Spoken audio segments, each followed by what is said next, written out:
em 2016, o CEO da época, que também é o IPO, chegou e me chamou numa sala e falou: olha, Thiago, o CFO tal, tá saindo. Eu falei: nossa, que coisa, né? Eu pensando assim, não sei por que ele tá me contando isso, né? Aí ele falou: eu queria que você ficasse no lugar dele. Eu falei: oi? Aí ele: não, você ficar no lugar do CFO como CFO. Eu falei: cara, não, Pedro. Não, eu acho que você... Finanças. Não é minha praia. Ele: não, você vai. Eu falei: não quero ir. Aí ele falou: não, você vai. Eu falei: mas Pedro, eu sou muito novo. Ele: quantos anos você tem? Eu falei: 32. Ele: não, tá bom, dá pra ir, tá ótimo. Aí eu falei: cara, eu não entendo nada de finanças, eu nunca fiz RI, eu nunca fiz funding. Ele falou: vai que vai dar certo. Legal. E eu fui.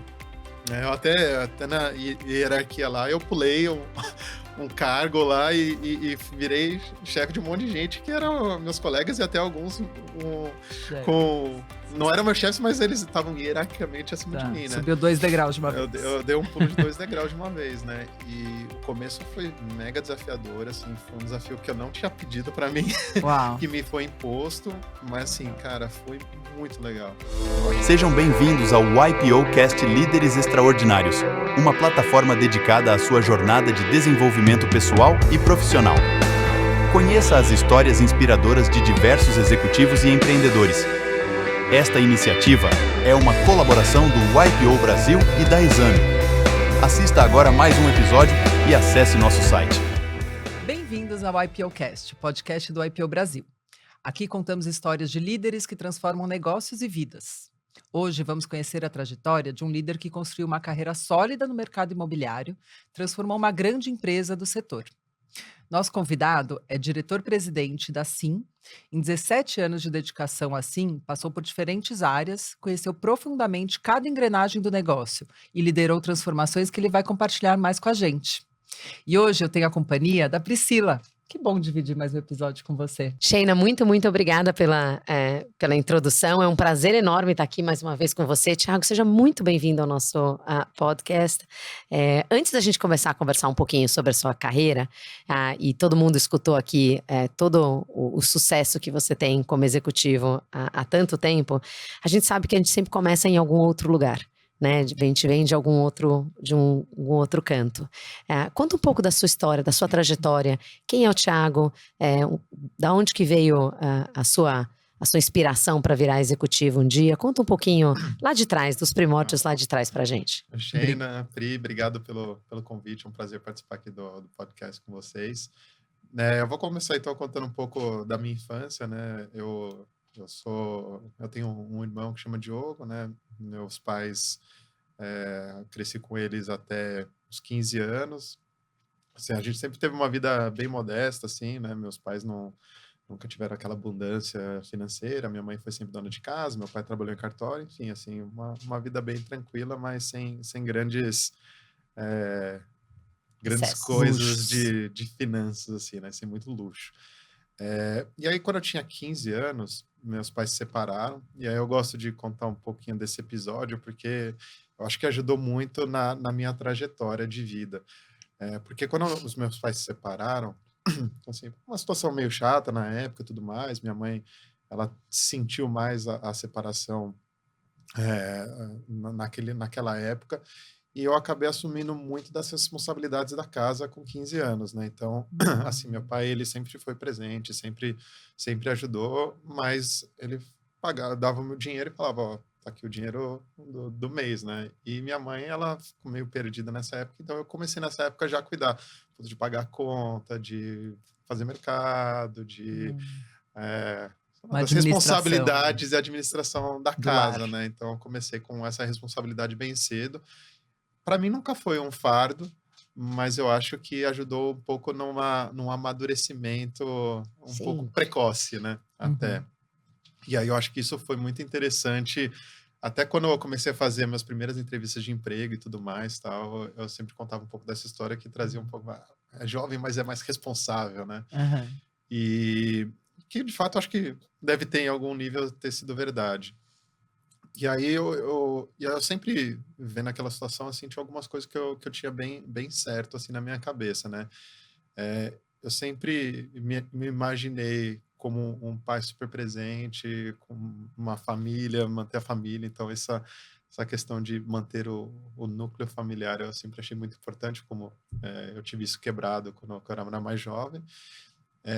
E a segunda coisa que eu sempre falo é, cara, eu queria dar para os meus filhos mais do que eu tive, né? Não que nunca me faltou nada, mas, putz, a minha primeira... Até a gente viajou semana passada, né, para um evento de família para Cancún, e eu tava conversando com os meus filhos, falando, sabe quantos anos que eu tinha a primeira vez que eu viajei de avião? Daí eles, 5, 3, 2. Eu falei, sei lá, eu tinha 25, 24, assim, eu já fui bem, bem velho. A primeira viagem de avião, né? Nem era a primeira viagem internacional. A primeira viagem internacional foi mais para frente um pouco ainda. Eu falei, putz, cara, eu queria dar um negócio diferente, mas assim, nunca foi uma aspiração, nossa, quero ser CEO de uma empresa e tudo mais. Então, assim, falei, cara, eu quero trabalhar e quero ser bem sucedido no trabalho. E aí, voltando agora um pouco para trás, né? Meu pai sempre trabalhou em cartório, então essa coisa de mercado imobiliário sempre teve muito presente na minha vida, né? Era cartório não era de notas, era de imóveis. Então, assim, eu via meu pai fazendo escritura, participando de negociação de venda, mas era, obviamente, coisa mais residencial, né? Mas isso foi alguma coisa que sempre esteve presente de alguma forma ou de outra, desde que eu me lembro por gente, né? Então, eu não sei se isso influenciou ou não, né? Algumas coisas que aconteceram. No mínimo é curioso. E aí, logo que eu entrei na faculdade, né? E assim... E antes da faculdade, por que economia? Porque você fez economia, né? Você fez economia. Isso. Foi mais por eliminação do que por qualquer outra coisa, assim. Eu sempre fui muito bom de exatas, mas eu achava que fazer engenharia era muito difícil, porque tinha muita conta, né? Assim, na minha escola, putz, eu sempre fui muito bom em física, em química, em matemática. O professor uma vez me chamou até para participar de uma Olimpíada e tudo mais, mas eu não quis, mas pelo menos eu fui chamado. Mas eu achava que, putz, ia ser muito puxado só olhar a conta, porque eu sempre gostei muito de história, sempre gostei muito de geografia. Aí eu pensei, direito, meu pai é formado em direito. Aí eu falei, putz, eu vou estudar a faculdade inteira e depois vou ter que fazer uma prova para provar que eu estudei. Daí eu falei, putz, também não é muito minha praia. E eu acho que economia, ela mixa um pouco das duas coisas, né? Eu estudei PUC, que é uma faculdade que é muito mais pro lado de humanas do que pro lado de exatas, né? Então, tanto que às vezes eu comento com as pessoas, lá na minha faculdade, matemática financeira era uma opcional, nem era do currículo de economia. Mas eu gostei muito, que eu acho que você entender a história da economia, entender como funciona o lado de direita, o lado de esquerda, a parte política, geopolítica, eu acho isso super legal. E como a parte minha de exata já sempre foi bem natural, então acho que foi um mix legal de conhecimentos fazer a faculdade de economia. Assim, hoje, há 20 e tantos anos depois que eu me formei, eu olho para trás, eu não faria outra faculdade. Eu acho que eu continuaria optando por economia. A administração também achava muito genérico, então, enfim, eu gostei de fazer. E aí, durante o período da faculdade, logo no começo da faculdade, foi onde eu fiz minha primeira transação imobiliária. Acho que eu entrei na faculdade, durante o meu primeiro ano de faculdade, meu pai ele se mudou para o Japão, ele saiu do cartório e foi morar no Japão, morou lá durante 3 ou 4 anos. Nessa época eu tava, a parte financeira da minha casa estava bem mais ou menos assim, e aí eu conversei com meu pai e a solução que a gente encontrou foi vender a minha casa. E aí eu falei, beleza, vamos vender a casa também, assim. Eu achava que eu não gostava muito de onde morar, que eu achava muito longe de tudo. E aí eu sempre morei em casa e eu queria morar em apartamento também, então foi uma coisa que eu queria bastante também. E aí eu tinha 22 anos, eu acho, e aí eu coloquei a casa para vender, sei lá, fez toda a negociação. 20 anos, 21, eu coloquei a casa para vender, quando eu tinha mais ou menos 22, alguns meses depois apareceu alguma pessoa querendo comprar. E aí sentou do outro lado da mesa... né? Um molequinho lá de 22, 23 anos, sei lá, na época. E o cara que comprou a minha casa tinha um terreno grande, a casa tinha um terreno grande, e ele tinha uma empresa de segurança. Ela existe até hoje, né? E ele queria comprar lá para montar a sede da empresa dele. E aí ele sentou comigo, que era um empresário, né? Então não era uma negociação assim não, carinha querer comprar casa para mudar com a família e tal. Era um cara já Mais preparado. É aquele que te assusta. Tava com visão profissional, ele era muito mais velho que eu na época. Ainda é, né? Mas na época a diferença era mais relevante. aparente. E aí, putz, eu lembro que ele deu um lowball lá, ele queria me pagar, sei lá, Metade. 30%, 40% a menos do que eu tinha. Daí eu falei, não, dele, porque eu tô olhando outra, já não sei o quê. Então, assim, não foi uma negociação fácil, né? E olhando pra trás, eu falei, nem sei como que eu consegui. Mas você segurou e fechou com ele? Fechei, consegui fazer. Chegou no seu preço? Chegou. Tá vendo? Eu fiquei meio... Já tava no sangue. Eu dei umas trucadas Já lá dava que- no sangue, já tava no sangue. Eu dei umas trucadas lá, fiquei com um pouco de medo, mas deu certo, assim. Então, putz, assinamos contrato, tudo. Hoje eu faria diferente? Faria um pouquinho, mas deu tudo super certo. Daí depois disso ainda fui procurar casa, escolhi o bairro que a gente ia morar, visitei apartamento. E depois que eu escolhi o apartamento, só levei minha mãe e falei, ó, é aqui, É tudo esse. bem? É esse, tá certo? Então eu dei uma opção pra ela e dessa opção ela falou que tudo bem. Que bom. Vendo, E não ela é só mora comigo. lá até hoje. Olha, que que By the legal. way. Então, assim, e aí foi coincidentemente ou não, minha primeira experiência foi numa transação imobiliária, né? E aí depois disso, e aí as coisas foram meio que acontecendo, né? Eu fui trabalhar numa consultoria imobiliária, também porque eu recebi um convite, falou assim, putz, é um trabalho temporário lá, você quer? Eu falei, cara, quero. Tava no segundo ano da faculdade, daí eu fui, daí o pessoal convidou para trabalhar lá, e enfim, daí o negócio foi acontecendo e eu entrei nesse mundo imobiliário e tô até hoje. Olha que legal. Acho que vamos lá para dado que você está aí há mais de 20 anos, e na verdade 20 anos como profissional, né, no mercado imobiliário, mas acho que desde que nasceu, eu conheci o LinkedIn comprando aqui. e vendendo imóveis. Não, e passando escritura, né? Escritura. Então, esses 20 anos é o que o LinkedIn conta. Agora, quem ouve podcast sabe que tem muito mais tempo. Mas conta um pouquinho, então. Eu acho que essa fase inicial, e a gente sabe que o mercado imobiliário evoluiu muito, né, nesses 20 anos. Então, conta um pouquinho pra gente sobre o que era o mercado imobiliário lá 20 anos atrás, quando você começou, e como que ele foi evoluindo Eu vou até os dias de hoje. delimitar um pouco do meu conhecimento de mercado imobiliário, que assim, tem a parte que quando eu falo mercado imobiliário, a primeira coisa que a galera pensa é incorporação residencial, né? Então, como comprar terreno, fazer prédio e vender apartamento. Eu conheço um pouquinho, obviamente, né? Você acaba absorvendo alguma coisa meio que por osmose de tanto convívio lá com o pessoal desse meio, mas onde eu sempre trabalhei foi na parte de imóveis comerciais, né? Então, edifício corporativo, shopping center, galpão logístico, esse tipo de imóvel. Então, quando eu comecei lá atrás, muitos anos atrás, Desde a consultoria lá. em 2004, meu primeiro trabalho foi de pesquisa de mercado. Então, foi legal que foi uma super imersão de como é que é o mercado corporativo daquela época. E na época que eu comecei, Faria Lima, não existia Faria Lima. Olha. Não, acho que Era paulista ainda? Ela estava no primeiro prédio da Faria Lima. Então... Tinha acabado de fazer a extensão, acho que, da Faria Lima, China. Nova E aí, Faria Lima. O que a gente chamava de Nova Faria Lima. Tinha aquele primeiro prédio. Para a esquerda da Cidade Jardim. Exato. Tava ali no primeiro prédio ainda. Então, você olha aqui os outros prédios, por exemplo, que a gente desenvolveu. Depois desenvolveu e vendeu. O Faria Lima Financial Center, o Square, que são os prédios icônicos, eles não existiam ainda, estavam em fase de construção. Uau!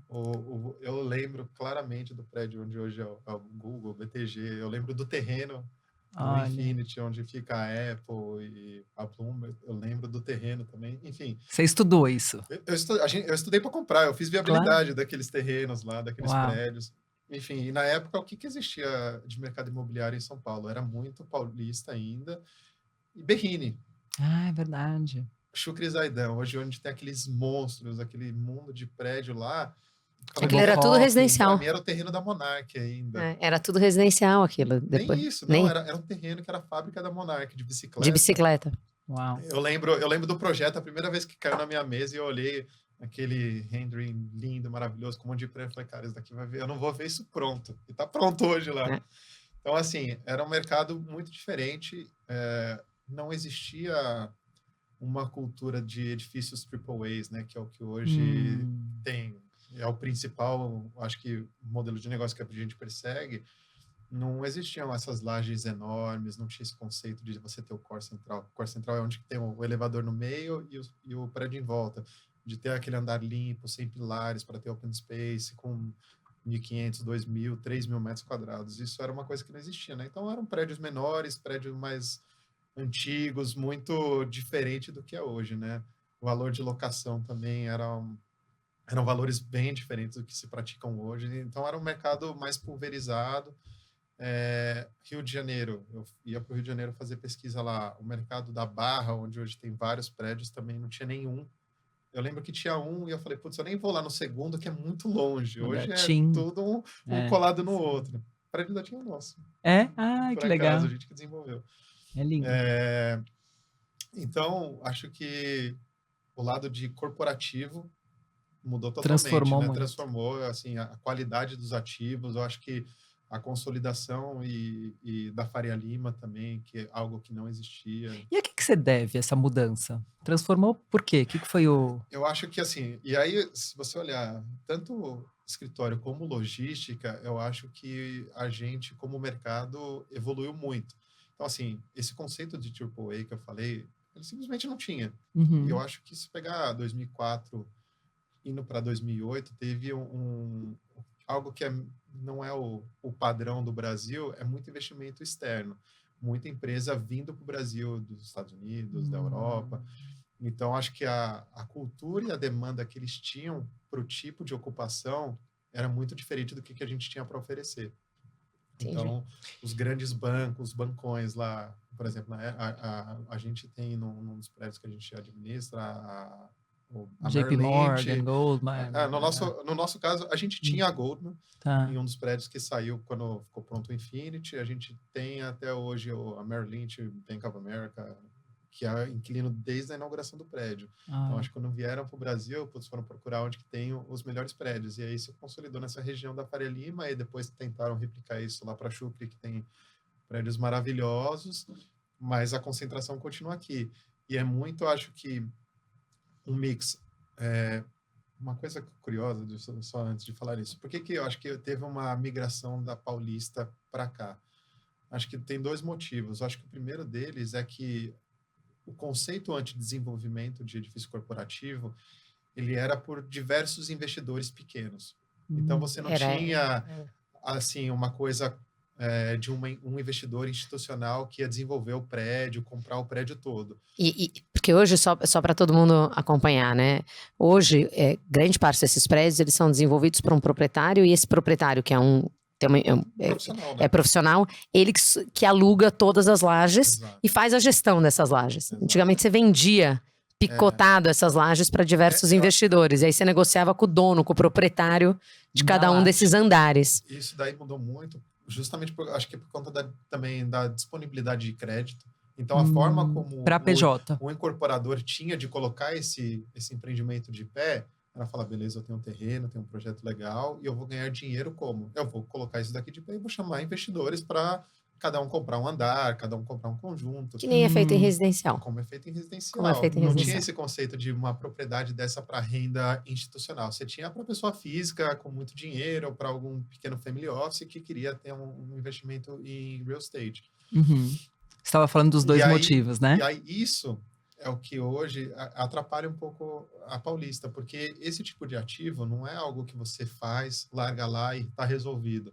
Ele demanda muita manutenção, ele demanda investimento, ele demanda modernização. Então, obviamente que um prédio que foi entregue há 30 anos atrás, um prédio que é entregue hoje, ele tem N diferenças tecnológicas, né? Eu acho que teve uma evolução enorme da parte de ESG, então você tem que ter mais eficiência, você tem que ter menos geração de carbono, você tem que ter baixo consumo de energia, enfim, coisas que há 30 anos atrás não se pensava. Então, para esse prédio se manter atualizado, ele demanda investimento. E quando você tem diversos investidores, pessoa física, que às vezes tem... Reunião de condomínio, né? N imóveis. É igual querer colocar piscina no seu prédio. Você vai fazer reunião de condomínio, tem o que convencer o prédio inteiro.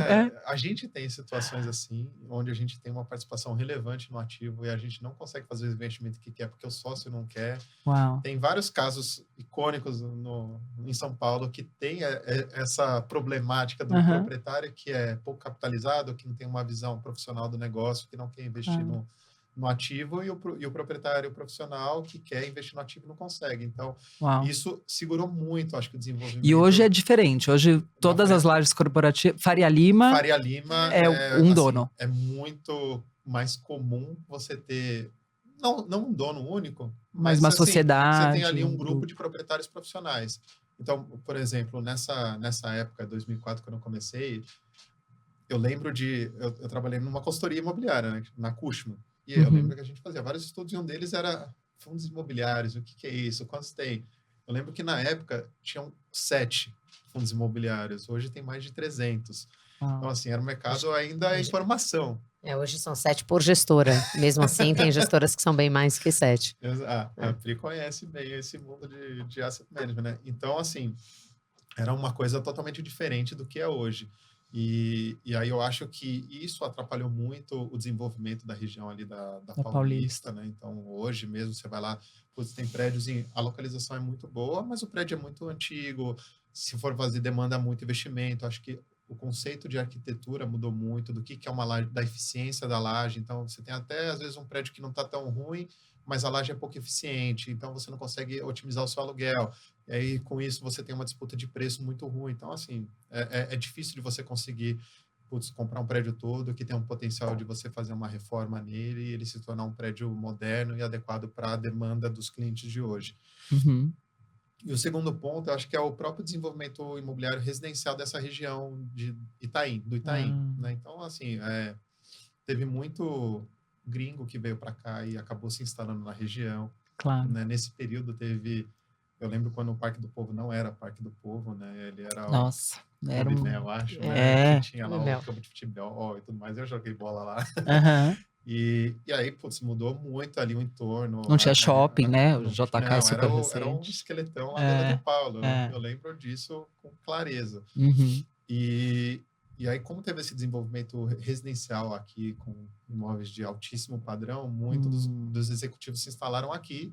E, putz, quero morar perto do meu trabalho, né? E aí, eu acho que foi uma conjunção de fatores, né? Você tem aqui imóveis melhores, mais bem geridos, um residencial super bem desenvolvido, as pessoas querem estar próximas da companhia, as empresas estrangeiras que vieram para o Brasil buscavam imóveis de qualidade igual ou superior à que eles tinham nos seus países originários. Então, acabou que teve esse desenvolvimento muito bom aqui nessa região, que eu acho que se consolidou e assim, eu acho que ainda vai continuar sendo a principal região de edifício corporativo aqui do Brasil. Agora, é engraçado, porque lá fora, assim, a gente fala muito de urban planning, né? Um pouco de planejamento urbano, de planejamento da cidade. Eu ia perguntar se isso foi planejado ou isso foi acontecendo?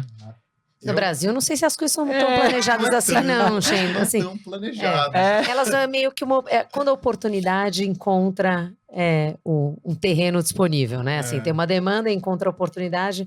Eu acho que no Brasil não é tão planejado. E acho que, quando você for responder um pouco esse ponto, que acho que faz muita diferença, eu ia fazer uma pergunta que era meio que nessa linha também, que é, a gente viu os grandes gestores, né, de real estate, dos imóveis comerciais, vindo também, comprando prédios inteiros e fazendo essa gestão, esses investimentos necessários que você comentou, e a gente está sempre seguindo um pouco o mercado lá de fora, né, alguns anos atrasados. Então, começamos um pouco atrasado, eles primeiro começaram fazendo isso lá, e as empresas demandam esse tipo de imóvel, e aí as operadoras também vêm e acabam tendo esses imóveis e fazendo essa gestão.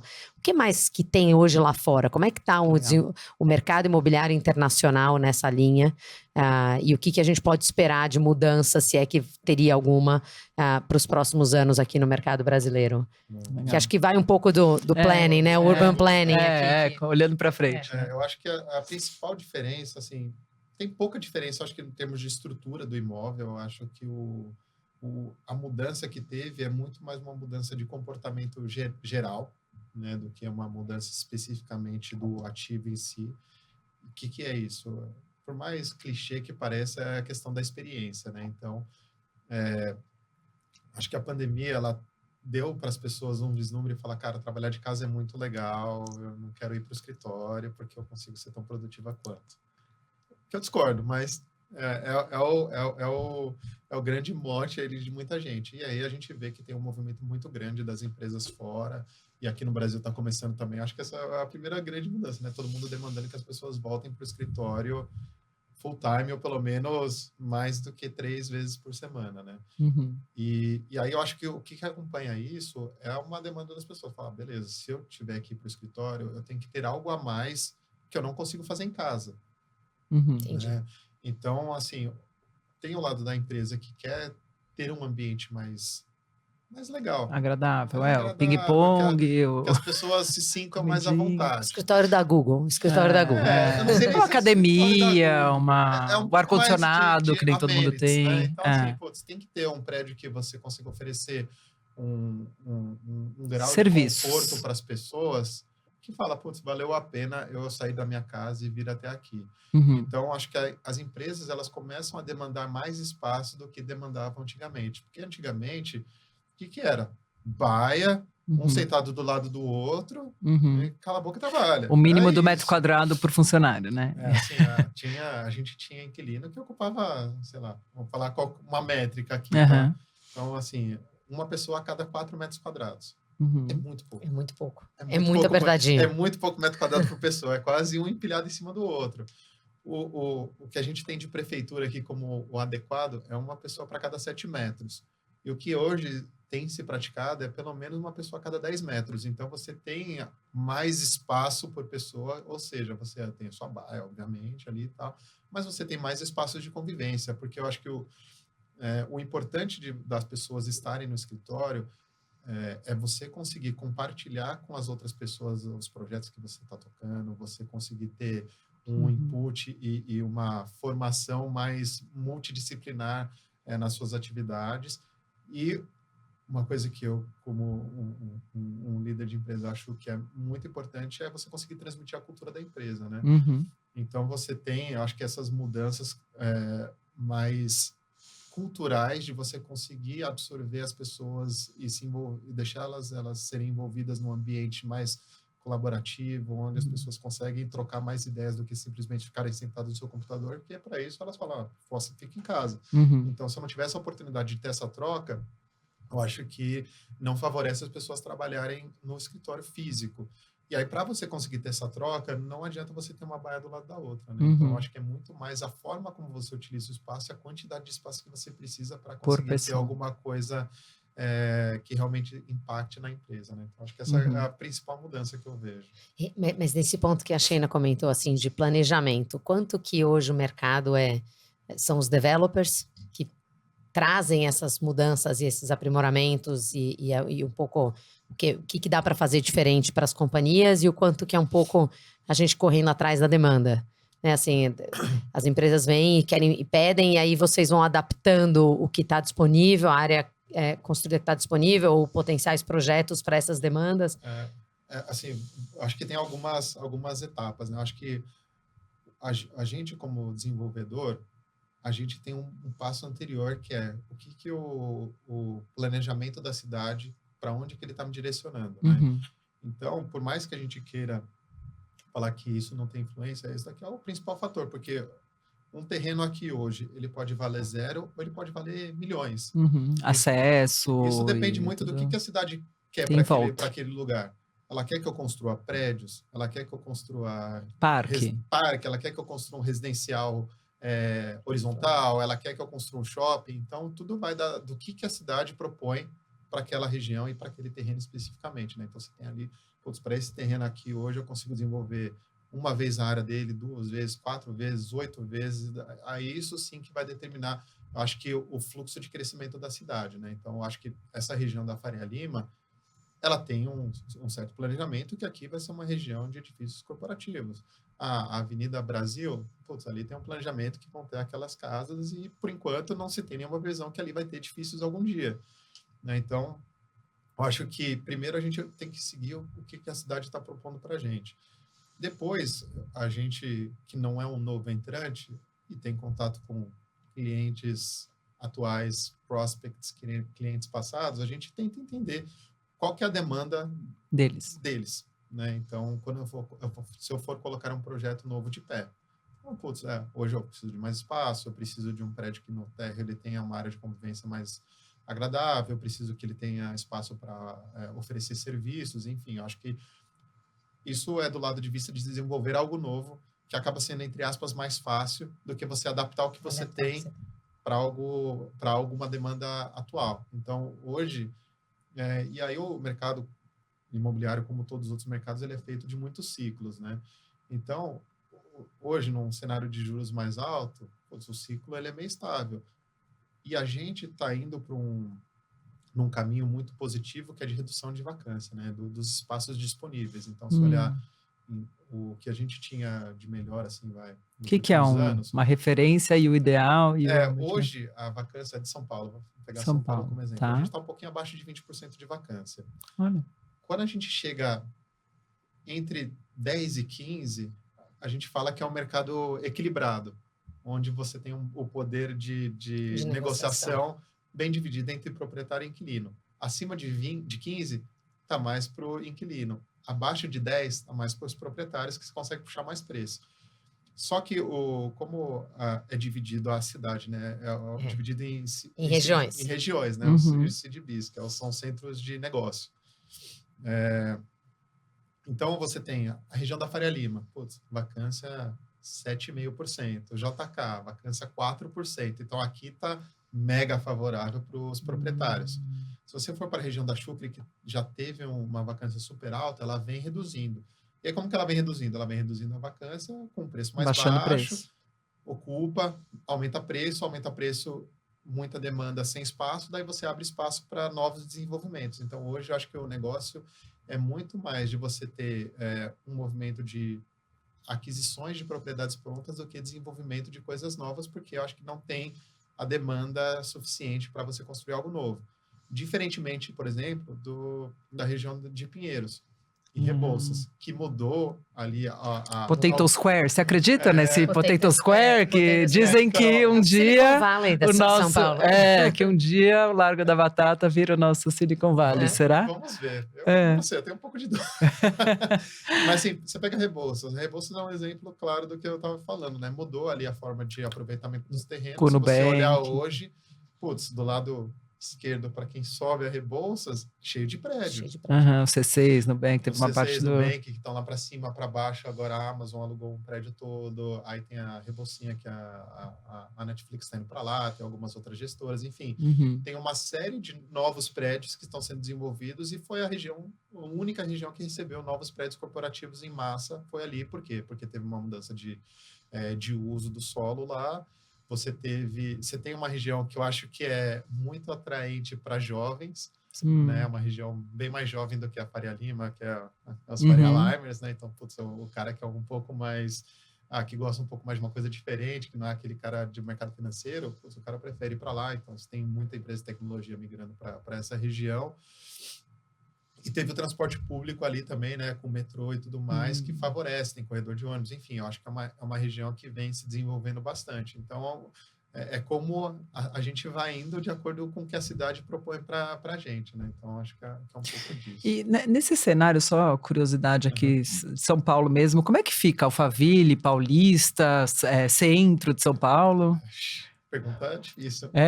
Alphaville, ele teve um mercado que cresceu muito, contando com benefício fiscal.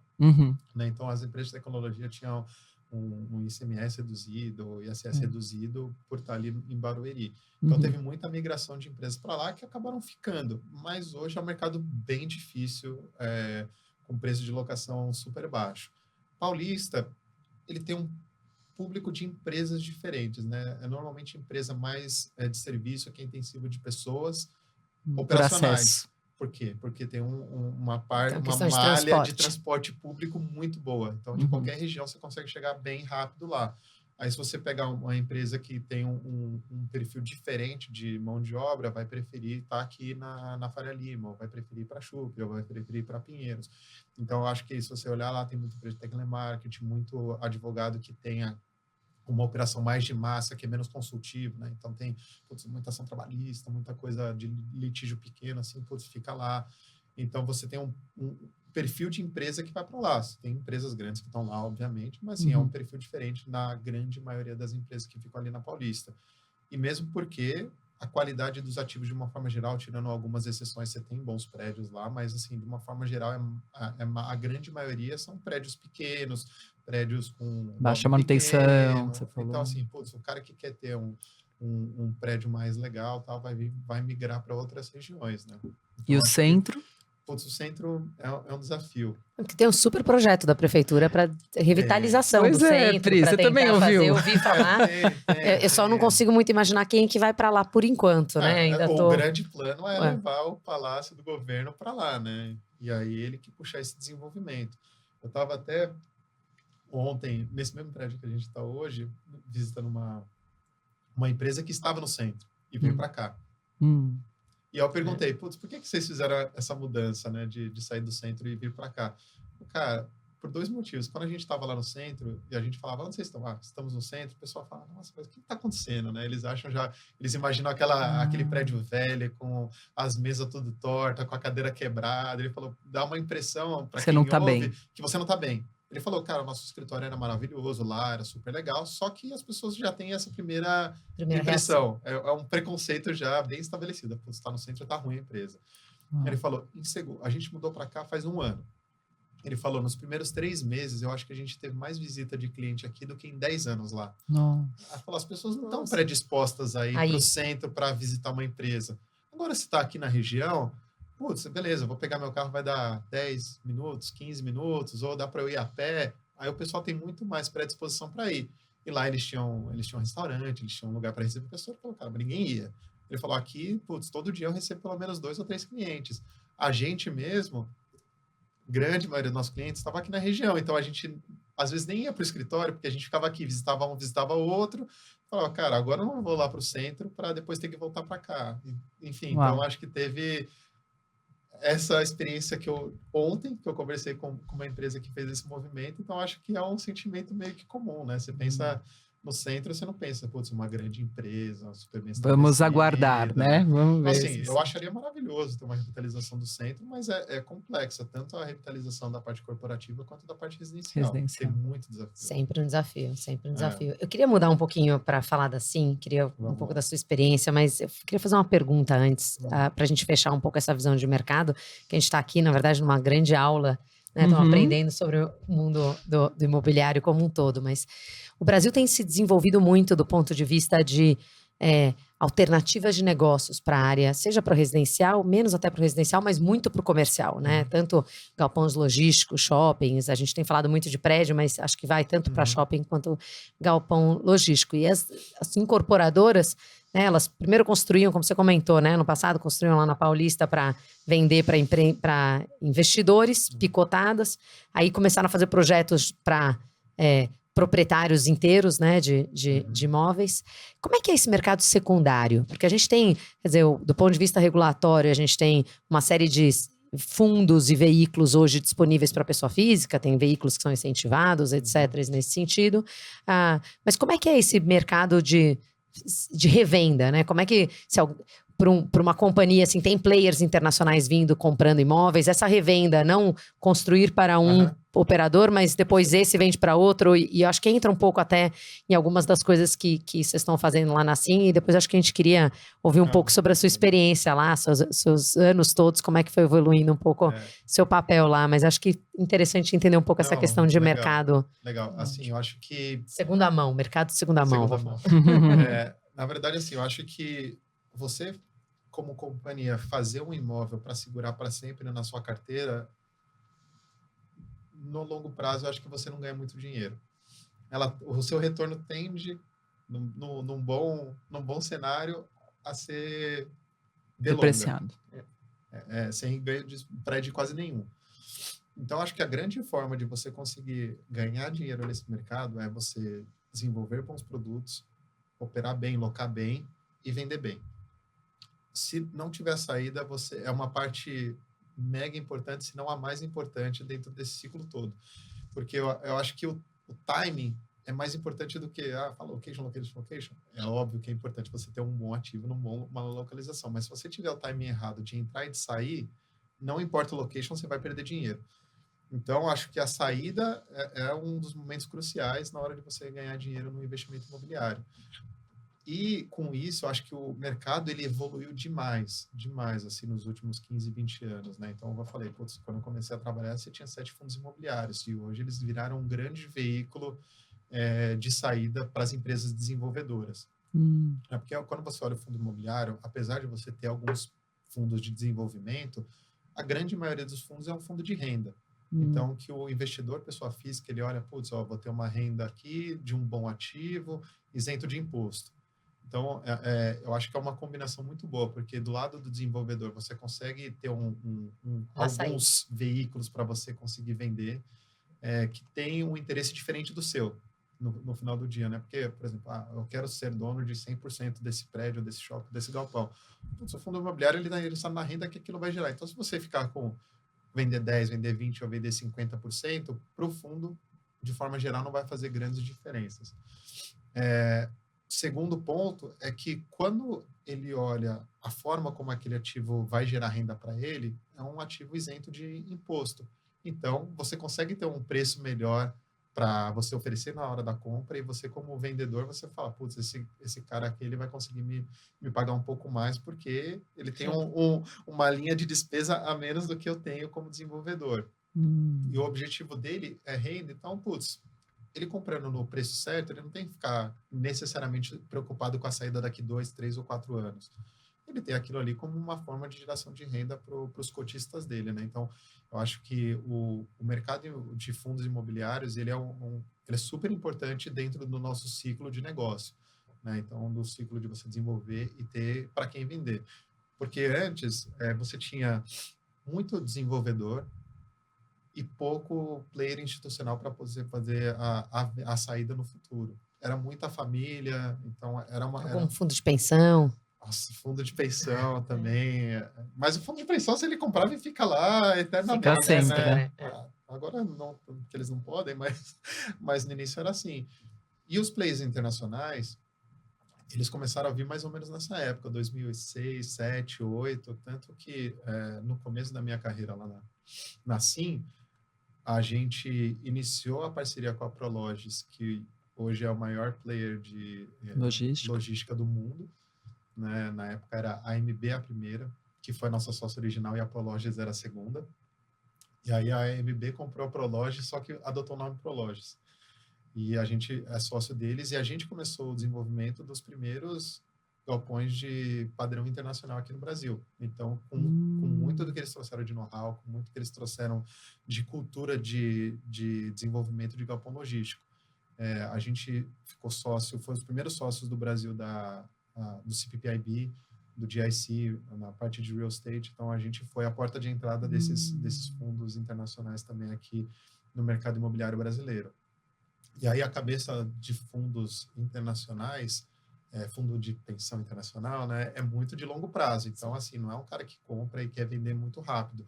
Mas eles também são muito mais pragmáticos do que os investidores brasileiros, que tem, às vezes, até o desenvolvedor, ele tem um pouco de amor pelo ativo. Apego. E aí, o fundo não tem. Cara, se é a hora de vender, vou vender e vamos para a próxima, se for para segurar o seguro. Então, acho que esse pragmatismo, ele ajudou muito também no nosso mercado a ter mais transação, né? Então, antes as transações eram muito mais limitadas, hoje as transações, elas acontecem tem mais liquidez aí. Muito mais liquidez.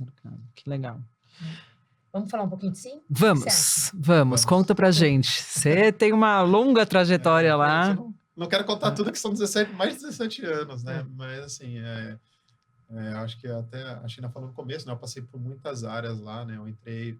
Então, quando eu me formei na faculdade, estava próximo de me formar, uma das coisas que eu queria, assim, eu nunca falei assim, eu não tinha grandes metas, assim, de longo prazo, mas eu tinha algumas metas de curto prazo, né? Uma delas era, falei, cara, eu acho que uma porta de entrada muito interessante para o mercado profissional de trabalho, né?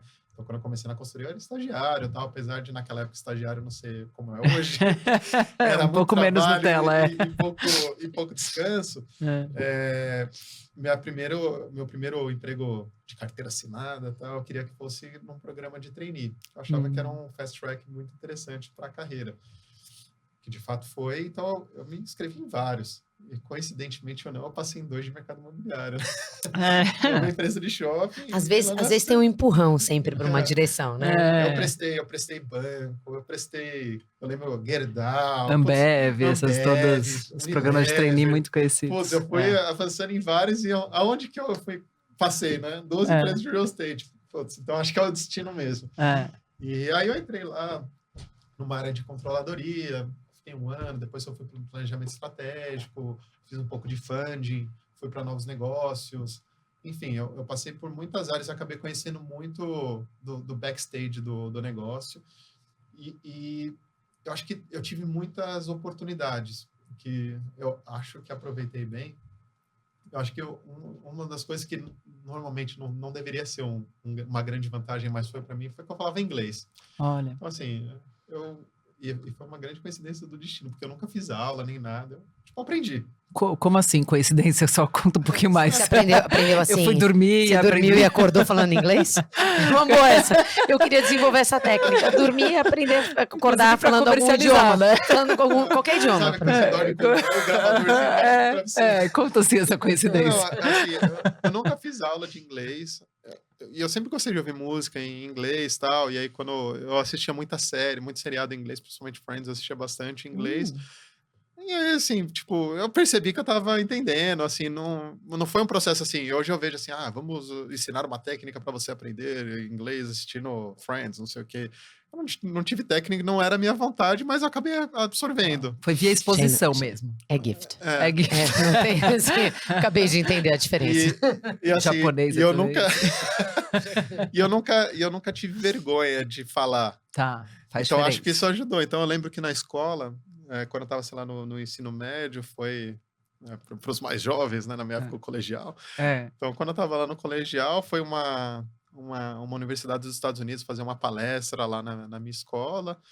Aí eu falei, deixa eu ver se eu consigo me comunicar. Daí eu fui lá, depois que acabou, fui lá conversar com os caras, eu falei, tá bom, assim. Então, assim, eu sempre tive, um pouco de facilidade para a língua, pelo menos para o inglês, né? Que legal. Tô tentando aprender francês, eu tô em dúvida se eu tenho essa facilidade. Depois eu te ajudo, se você quiser. E aí, lá quando eu entrei na Sim, era uma empresa de 24 pessoas. Nossa. E eu era o mais novo de todos. E aí eu fui trabalhar na área de shoppings que tinham pessoas mega experientes, mas naquela época não era tão comum como hoje as pessoas falarem inglês. Legal. E eram pessoas que eram muito boas na operação do negócio, mas não tinha um refinamento de conhecimento para matemática financeira, modelos de viabilidade e tudo mais. E eu, como tinha trabalhado já em consultoria, fazia muita eu fiquei trabalhando em pesquisa de mercado e depois eu fui fazer avaliação de imóvel. Então, necessariamente, eu tive que aprender a mexer no Excel, eu tive que aprender a fazer conta de viabilidade, projeção de fluxo de caixa, etc. Estudar esse tipo de coisa. Tá. E aí, na época, como a gente era a Sim, ela é uma cisão da Cyrela, que foi em 2007. Eu entrei em 2008, antes da empresa ter 1 ano. Ela não tinha uma área financeira. Eu tinha um CFO, tinha um analista de RI e só. O resto era tudo... Era como que chamavam? Como se fosse um CSC. A Cyrela fazia meio que um CSC pra gente. E aí, quando eu tava com 1 ano, mais ou menos, de casa, o CFO ele me chamou e falou, a gente precisa trazer para cá a parte de FP&A, precisa fazer a parte de planejamento, porque na Cyrela eles não fazem, como renda, eles olham como incorporação, enfim. E aí eu comecei a fazer o FP&A da empresa, então eu conheci muito a fundo a empresa nessa época, e começou a ter essas negociações com o GIC, com o CPP. E como eu falava inglês, aí, tipo, eu era quem entrava nas reuniões, era eu que participava. Então, eu acabei sendo exposto a muita coisa muito cedo lá também, né? Igual quando eu tava falando, né, na minha infância, que eu fui exposto a responsabilidades... Gestão do lar. Muito antes da época que eu deveria ser, na parte do escritório lá, no corporativo, na empresa também, eu fui exposto a coisas muito antes do que era o meu nível de senioridade na época. Que legal. E aí eu comecei a fazer as coisas, os CEOs começavam a gostar do que eu tava fazendo. Era uma empresa muito pequena, não tinha gente, e eles precisavam de gente para fazer os trabalhos deles, né? Eu preciso fazer uma análise disso, vamos fazer análise do cenário A, B e C. Era uma empresa que era quase que uma startup, então, estava analisando N possibilidades de como crescer, como desenvolver o negócio. E eu acabava sendo o canal onde eles testavam as hipóteses, Coisas né? novas. Falava assim, ó, faz aí as contas, faz a apresentação que a gente vai apresentar para o conselho. Então, era eu que fazia. Então, eu Legal. acabava sabendo de toda a estratégia, de todas as possibilidades, como que eu analisava um cenário A, B ou C, o que acontecia se eu fizesse isso, aquilo outro. Então, eu comecei a desenvolver modelos para eu poder prever as diferentes loucuras que os diretores e o CEO, na época, pediam para mim, porque senão era muito trabalhoso fazer isso um por um. Daí eu comecei a desenvolver isso de uma forma para poder fazer em escala. Uhum. E não tinha AI na época, né? Não tinha AI, não tinha Python, não tinha nada. Era o Excel hardcore mesmo. Um pouco de VBI. É aquela pessoa atrás do teclado, na verdade. né? Então, era assim, era um negócio mais hardcore. Então, assim, e eu sempre falei, beleza, manda pra mim que eu faço. Eu trabalhava muito mais do que todos os meus colegas na época, Claro. mas eu me expunha muito mais. Uhum. Então, eu tive muito essa exposição a esses fundos, e aí, com eles, eu aprendi muita coisa também de como que eles queriam fazer o underwriting, o que tinha que ter nesse underwriting, como que eles olhavam o retorno. Então, assim, eu fui pegando um pouquinho do que eu aprendia lá, um pouquinho do que eu sabia de avaliação, e fui colocando tudo isso no negócio, né? Então, aí eu comecei a me desenvolver lá, fui exposto a muita coisa muito cedo, e eu acho que deu E aí certo. virou CEO. Igual inglês. Aí de repente, eu tava falando inglês. Aí eu virei CEO. Não foi bem tão rápido assim, mas Conta foi um pouquinho, rápido. então, vai. Porque parece, a história é isso, né? Entrei como trainee e virei CEO. Tem desafios aí no caminho. Tem Conta um muito, pouquinho. assim, eu acho que a minha escalada sempre foi com muita briga, né? Apesar de eu fazer muita coisa, putz, era sempre... Ia falar lá com o chefe, ia falar com não sei quem, e falar, putz, eu queria fazer isso mais, o que vocês acham de eu ter uma promoção, alguma coisa assim. E assim, eu acho que eu sou muito grato, porque lá eu tive muita exposição e eles me deram muitas Espaço, né? oportunidades, tive muito espaço, e eu acho que como eu consegui entregar as coisas de uma forma consistente, eu fui ganhando muita confiança do management na época, né? Você juntou apetite seu com o espaço que eles deram. E eu acho que essas duas coisas, de eu saber falar inglês, de eu ter um pouco de conhecimento de modelagem financeira, me ajudou muito a me expor a essas situações, como eu falei, né? Então, eu participei de muito M&A, participei de discussões de fusão, de N coisas que eu acho que tem muito executivo que não conseguiu passar por tanto quanto eu passei nesse início de carreira. E aí, eu entrei lá em 2008, 8 anos depois, 2016, enfim, a empresa teve vários caminhos ali, várias coisas que aconteceram, que eu também nem... Acho que é muito detalhe para entrar aqui no negócio, mas em 2016, o CEO da época, que também é o IPO, chegou e me chamou numa sala e falou, ó, Thiago, o CFO tal, tá saindo. Eu falei, nossa, que coisa, né? Eu pensando assim, não sei por que ele tá me contando isso, né? Aí ele falou, eu queria que você ficasse no lugar dele. Eu falei, oi? Aí ele, não, você ficar no lugar do CFO como CFO. Daí eu falei, cara... Eu falei, não, Pedro. Não, eu acho que você... Finanças. Não é minha praia. Ele, não, você vai. Daí eu falei, não quero ir. Aí ele falou, não, você vai. Daí eu falei, mas Pedro, eu sou muito novo. Daí, quantos anos você tem? Eu falei, 32. Ele, não, tá bom, dá pra ir, tá ótimo. Aí eu falei, cara, eu não entendo nada de finanças, eu nunca fiz RI, eu nunca fiz funding. Daí ele falou, vai que vai dar certo. Que legal. E eu fui. Eu até na hierarquia lá, eu pulei um cargo lá e virei chefe de um monte de gente que eram meus colegas e até alguns não eram meus chefes, mas eles estavam hierarquicamente acima de mim, né? Subiu 2 degraus de uma vez. Eu dei um pulo de 2 degraus de uma vez, né? E o começo foi mega desafiador, assim, foi um desafio que eu não tinha pedido para mim, que me foi imposto, mas assim, cara, foi muito legal. Eu achei, assim, demais, assim, eu aprendi muito, muito, muito nesse período. Eu fiz, no meu primeiros 12 meses, acho que eu fiz a transação mais complexa da minha vida até hoje. E aí isso me expôs muito a bancos, a advogados gringos, brasileiros, enfim, brigas de sócios, e foi muito legal. Eu consegui, acho que, me desenvolver bastante nesse período. Aí depois eu fiz o nosso re-IPO, né? A gente sempre foi uma empresa aberta, porque foi a decisão da Cyrela, que era uma empresa aberta, mas com muito pouco float. Então, eu fiz todo o processo de o IPO normal, que na época chamava CVM 400, né? Hoje tem outro nome. Mas, putz, vai lá, faz primeiro o pilot fishing, depois vai com os bancos e faz o roadshow. E é o CFO que faz isso, né? Então, você estava ali na posição. Cara, uma transação com 6 bancos diferentes. Vocês que são do mercado financeiro sabem qual que é a Sempre dificuldade de precisa ter lidar os com, bancos. com um monte de banco da turma de equity lá. É Uau. difícil. Mas, assim, foi um super aprendizado. E aí, depois, a gente fez o re-IPO e depois veio a pandemia. Né? Então, e acho que um mês antes de começar a pandemia, eu tinha assumido a diretoria dos shoppings também, né? Além do CFO. além do CFO. Então, começou um negócio. Eu assumi uma posição nova num cenário realmente novo, né? Dos shoppings fechando. Não, mas exato. Você assumiu diretoria do shopping quando ninguém pode ir pro shopping. Exato. Assim, não deu tempo de eu fazer uma reunião presencial com as pessoas que tomam conta dos shoppings, que a gente chama de superintendentes, não deu tempo de eu fazer uma reunião presencial com eles porque fechou tudo. Uau. Então, assim, fazer uma reunião, eu falei, cara, a gente precisa vamos fazer uma reunião no começo do dia, uma no meio, uma no final do dia, pra gente entender o que tá acontecendo nesse dia, porque não sei se vocês lembram, né?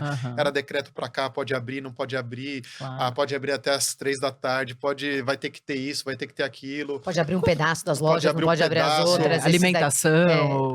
Pode usar bebedouro ou não pode usar bebedouro, pode usar os banheiros. No final, quanto tempo ficou fechado, efetivamente? Reabriu os shoppings dia 10 de junho, salvo engano. Foram 2 meses só, então. Foi no final de março. Foram 3 meses e pouquinho. Julho. Que ficou 100% fechado. Então foi assim, puta loucura. Agora, né, você comentou que eu achei super interessante, Thiago, que a gente sempre precisa de alguém que dá aquele empurrãozinho, né? Que leva a gente, talvez, tira um pouco da zona de conforto para fazer um pouco mais. Né? Então, a primeira grande mudança foi quando você assumiu a posição de CFO. E aí você foi pegando mais atribuições menos financeiras, menos analíticas e mais de liderar pessoas, gestão. Como é que foi um pouco esse seu desenvolvimento, né? Tem um pouco que a gente vai fazendo na prática, mas você foi atrás de um pouco mais de preparo, um pouco mais de apoio acadêmico, técnico, mentoria, ou não dava tempo, era o dia como estava, e aí veio a pandemia, e como é que foi um pouco essa... Ou você foi atrás, você mesmo, dado que você deita, dorme e acorda falando idiomas, você deita, dorme e acorda sabendo líder. Gestão, assim, acorda líder, como é que foi um pouco essa evolução? Não, assim, eu acho que teve dois momentos de transição para gestão, né? Eu acho que o primeiro momento foi quando antes de ser CFO, eu assumi uma posição de controller que eu fiquei só de uma área específica lá, de uma BU da empresa, que eu fiquei um pouquinho mais de um ano. E foi a primeira vez que eu realmente assumi uma gestão grande de pessoas. Só que foi uma mudança fácil. Porque eu olhava aquela área antes de assumir e falei, putz, eu acho que tem muito gap aqui de processo, eu achava a área pouco eficiente, então eu tinha já na minha cabeça, antes de assumir a área, já sabia, putz, eu quero fazer isso, isso e aquilo. Quando eu assumi como CFO, para mim, esse foi um desafio maior de gestão, porque, primeiro, eu estava substituindo uma pessoa que eu admirava muito, eu estava liderando uma equipe de pessoas que eram, na sua grande maioria, mais velhas e mais experientes que eu. Né? Então, eu tinha 8 anos de formado e tinha pessoas que tinham 20 anos de gerente na posição. Pessoas mais velhas. Então, assim, eu fiquei um pouco mais apreensivo por conta disso. Eram áreas que eu não dominava tanto quanto eu dominava antigamente. Então, acho que foi esse o meu principal desafio, né? De assumir uma área com uma gestão de pessoas muito sêniores, de uma área que eu não dominava. Então, acho que a primeira coisa que também eu tive quando eu assumi na controladoria, mas muito mais como CFO, de muita humildade, né? De falar, o que eu sei, o que eu não sei, putz, me explica. Eu não sei isso, me explica. E o pessoal foi muito compreensivo, assim, me ajudava bastante, me ensinava bastante. Legal. E o time faz diferença. Né? E eu acho que, assim, você falou, Sheina, assim, para mim o time até hoje é o negócio mais essencial no seu papel de gestão. Não tem um líder, um gestor que faz as coisas sozinho. Né? Se engana quem acha que faz e normalmente cai do cavalo quem tenta fazer. Então, assim, eu acho que sempre foi muito importante eu trazer e ter a confiança do time. Né? Então, de saber pelas pessoas, cara, você pode dar sua opinião. Pode ser que eu esteja falando uma grande bobagem, não tem problema nenhum você Por favor, inclusive, me corrija, né? Me avise se eu estiver fazendo alguma grande besteira. E eu sempre gostei muito de ter essa troca de ideias, né? Uma coisa muito mais de discussão de uma forma mais colaborativa do que de uma forma impositiva. Assim, e eu sempre tive uma tendência a tentar ser muito eficiente. Então, assim, putz, as pessoas que já não se adequavam muito, naturalmente já foi se ajustando, né? Então, putz, as pessoas ou pedia para sair, ou tinha ali, a primeira vez, eu acho que eu nem lembro quantos gerentes tinham na área lá, mas eu comecei a reformular a área. Então, putz, eu tirei um gerente aqui, joguei para lá, troquei, juntei áreas. Isso eu tornei a forma como eu acho mais eficiente. Comecei a mudar processos de uma forma que eu achava mais eficiente. E as coisas começaram a funcionar. E eu acho que tanto a sua área, onde você faz a gestão, como hoje em dia a empresa, ela é muito reflexo da sua forma de gerir, né? Então, lá na SIM, eu sou o quinto CEO que passa por lá. E eu acho que cada CEO teve um papel muito importante no período que a empresa precisava. Então, putz, o nosso primeiro CEO, ele vinha de consultoria e foi naquela época que a gente estava formando a empresa, formando identidade, criando os planos de crescimento. Então, putz, muito Fazia importante sentido, né? ter esse cara Esse lá perfil. que tinha um perfil de planejamento, de estudar N possibilidades. O próximo CEO que a gente teve era um cara de negócio. Então, que era assim, putz, a gente estava já, temos o plano, temos o capital. Putz, era um cara de negócio. Executar. E ali o cara colocou, e a gente investiu durante esse período todo 4, 5 bilhões de reais em imóveis. Cara, e esse cara gerou boa parte desses negócios. Depois disso, eu sempre comento assim, putz, qual que era o grande problema que a gente ficou? Que eu acho que foi muita empresa que ficou nesse período. Putz, de 2008 até 2012, era Brasil decolando, né? Cristo Redentor na capa da The Economist voando e tudo mais. Rio de Janeiro vai ser o próximo Miami, sei lá, Nova York. E todo mundo colocou muito dinheiro, achou que ia investir 10 e que ia render... colocou 100, achou que ia custar 100 e que ia render 10, e os juros ia ser baixinho no final do dia. Ao invés de custar 10 ou 100, custou 150, ao invés de render 10, rendeu 5, e os juros que era pouco virou muito. Nossa. Então, assim, o próximo CEO foi um ex-CFO que estava ali meio que tentando organizar a casa. O outro CEO que veio depois dele estava assim, uma estrutura de capital mega complexa, era um CFO muito mais voltado para esse lado de reestruturação de dívida, de eficiência, de corte de custo e tudo mais, que foi o período que eu virei CFO também. E foi com essa cabeça de eficiência total do capital, né? Então, putz, reduz custo.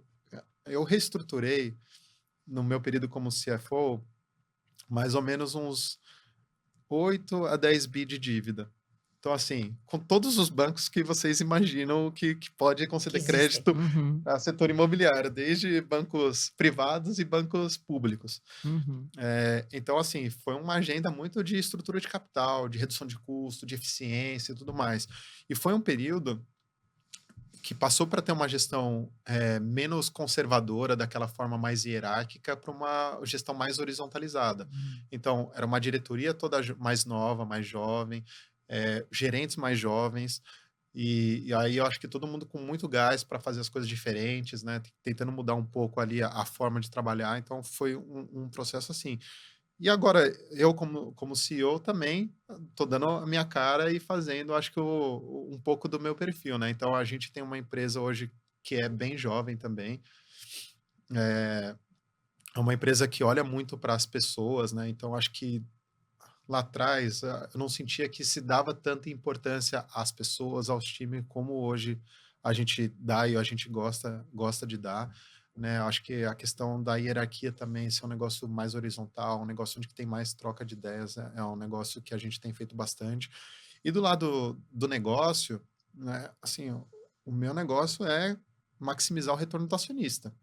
Né? Então, assim, do período que eu tô lá, putz, a gente deu um mega retorno para acionista, a nossa ação na bolsa, comparado com nossos peers, eu acho que é no maior ROI de todas.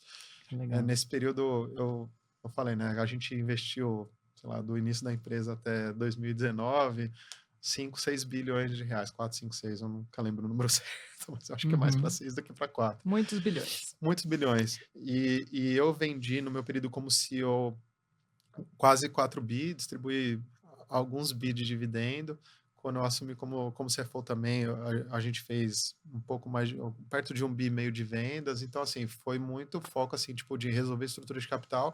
E agora, no meu papel, é maximizar retorno para acionista, né? Então, acho que cada CEO e cada pedacinho foi acho que uma trajetória bem interessante aqui da empresa. Que legal eu acho que esses anos todos, né, permite você vai construindo um pouco o que é o desafio que a companhia precisa e adaptando um pouco, né, como é que você se prepara para isso. Não, é super interessante essa visão, né, porque às vezes as pessoas perguntam, qual que é o CEO, o que precisa fazer para ser CEO, qual é o CEO, tem tipos de CEO, e aí você deixou muito claro, né, você falou de 5 perfis diferentes e depende do momento da empresa, qual é a necessidade.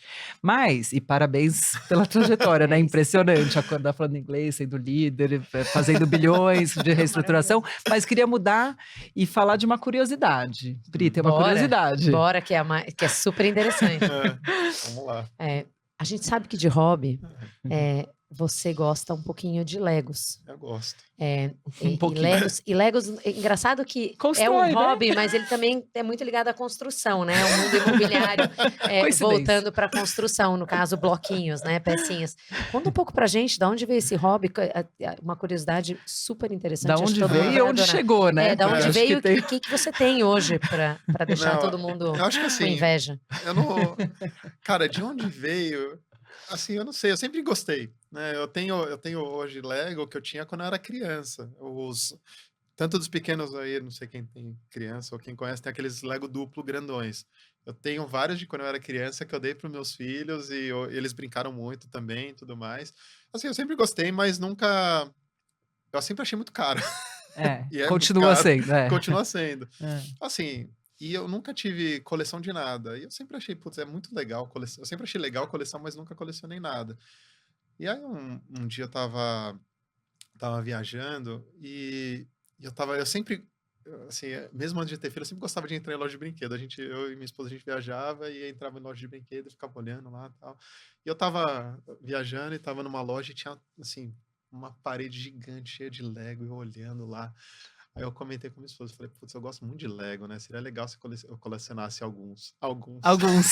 Começou com alguns. Começou assim. Aí ela falou, legal, né? Quer comprar claro, um? Meu amor. Tal, compra um. Aí eu comprei um, eu levei pra casa, daí eu montei. Aí eu fiquei olhando, daí eu comecei a olhar, né? O line-up. Putz, tem esse, aquele. Daí eu comecei a falar, e se eu comprasse esse também?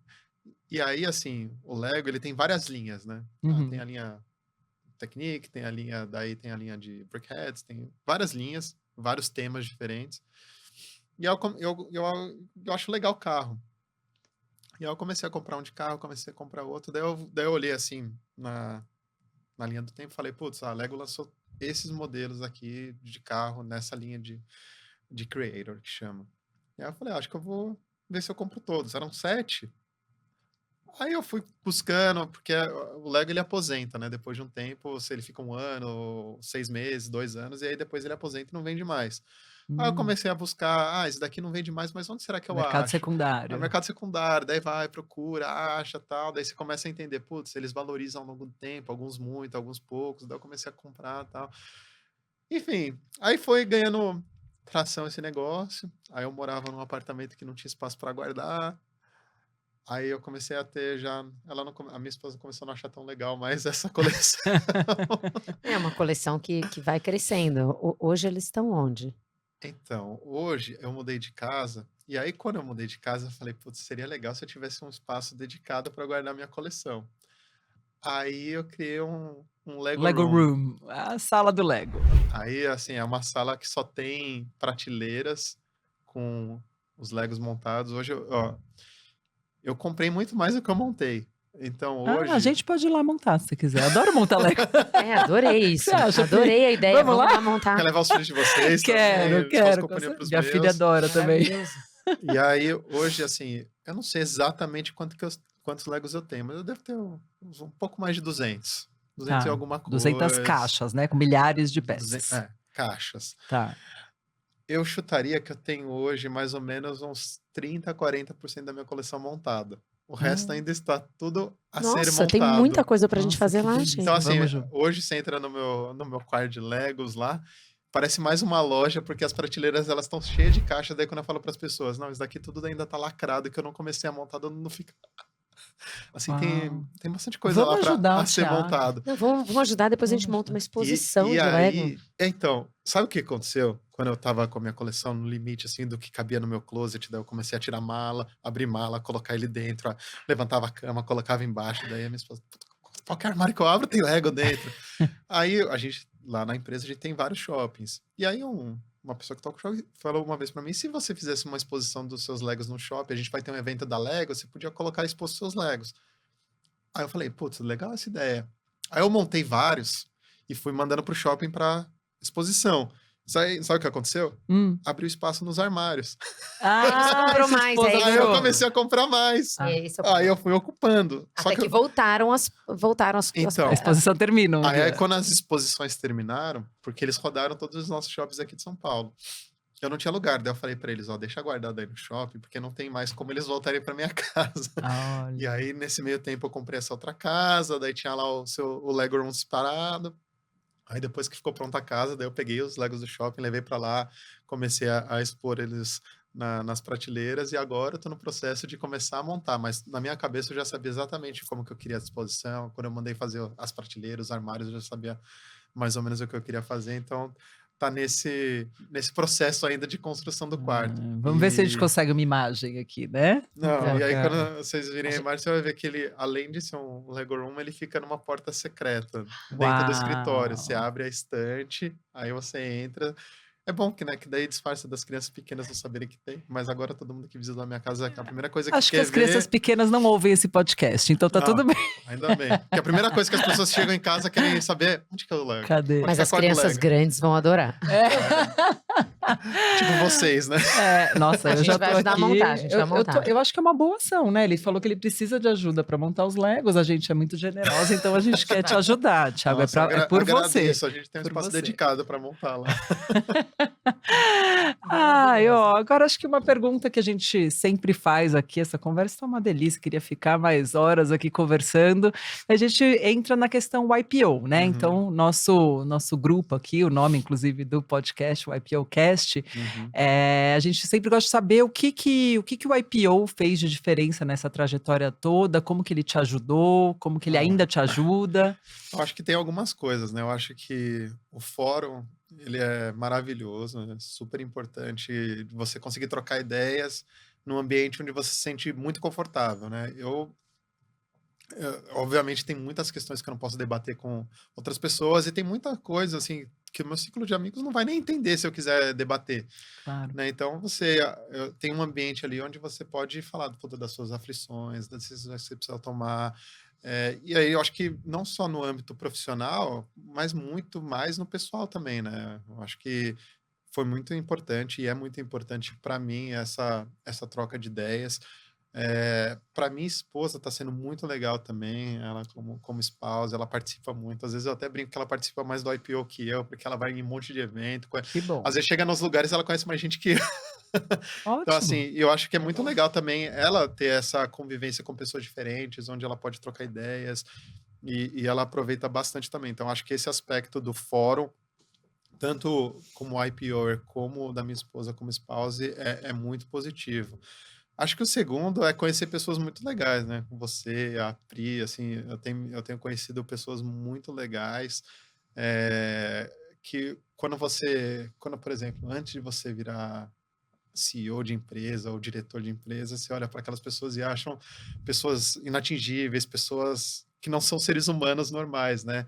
E aí quando você começa a conviver com essas pessoas que tocam grandes empresas, têm histórias, assim, inspiradoras, e você vê que as pessoas são pessoas como você, que têm aflições, que têm coisas para trocar, assim, eu acho muito rico isso. Então, acho que, assim, essas duas coisas, para mim, eu acho que foram e são ainda muito especiais dentro do IPO. Muito bacana, é sempre um privilégio, né, dividir, e tenho certeza que quem está nos ouvindo hoje vai aprender muito, não apenas do mercado imobiliário, mas acho que dessa sua trajetória, da visão de resiliência, né, e de trabalho duro para chegar lá. Eu acho que esse é um ponto super importante. Legal. A gente, infelizmente, Thiago, está chegando no finalzinho do nosso bate-papo. A gente podia passar a manhã inteira aqui, né, Sheina, conversando. E a gente gosta muito de dar um livro de presente para todos os nossos convidados que vêm conversar com a gente. Legal. Não sei se você já leu esse livro, a gente separou para você, chama Potencial Oculto, Como Extrair o Melhor de Você e dos Outros. É um pouco como ir lapidando esse diamante dentro do nosso dia a dia. Passa, acho que talvez tenha aqui alguns insights muito interessantes. Espero que você goste. É de um autor que chama Adam Grant. É uma referência, um dos meus livros prediletos aqui no IPOcast. Espero que você goste bastante. Vou ler e falo tenho pra vocês. certeza que você vai conseguir extrair um pouquinho daí. Muito legal. Com Obrigado. certeza. Então, Thiago, eu queria te agradecer aqui de estar com a gente nesse papo super agradável, por todos os seus ensinamentos, muito inspirador. Eu também, né, nós como IPOers, a gente também tem esse sentimento, né, de aprender toda vez que a gente conversa com alguém, de ver os lados, lado A, lado B das diferentes pessoas. Obrigada por compartilhar, obrigada por vir até aqui. Obrigado pelo convite, foi muito legal participar. Quem não participou ainda, participe, que é muito legal.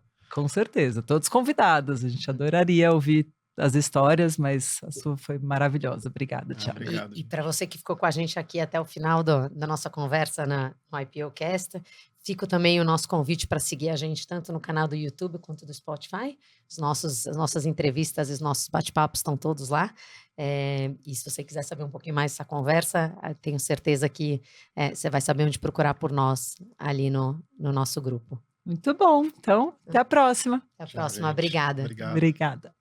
Para saber mais, acesse o portal exame.com e busque pelo menu do site pelo canal Líderes Extraordinários.